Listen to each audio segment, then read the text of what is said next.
খারাপ সময় তো এক সময় কেটেই যাবে, কষ্টের আঘাত তো এক সময় সয়ে যাবে, রয়ে যাবে, কিন্তু যে মানুষগুলো আমাকে খারাপ সময় ছেড়ে দিল, কষ্ট দিল, আঘাত করলো, বেইমানি করলো, এই মানুষগুলোর চেহারা আমি কখনো আমার জীবনে আর ভুলবো না। ঠিক কিনা বলেন আপনারা সবাই?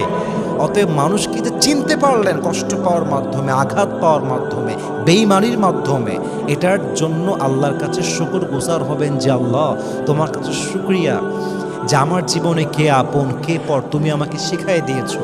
আল্লাহ তোমার কাছে শুকরিয়া, একমাত্র তুমি যে আপন, বাকি সব বেঈমান, তুমি আমাকে বুঝাই দিয়েছো। আল্লাহ তোমার কাছে শুকরিয়া, যেখানে আমি আমার জীবনটা আজীবন নষ্ট করতাম, তুমি আমার জীবনটাকে বাঁচাই দিয়েছো। কেউ আঘাত করলে কষ্ট পেয়ে ভেঙে যাওয়ার কোনো কারণ নাই, বরং কষ্টকে পুঁজি করে নিজের মাজার হাড়কে শক্ত করে এমনভাবে দাঁড়িয়ে যাবেন, যারা আপনাকে ছেড়ে গেছিল তারাই আপনাকে পাওয়ার জন্য আবার পাগল হয়ে যাবে। ঠিক কিনা বলেন সবাই আপনারা?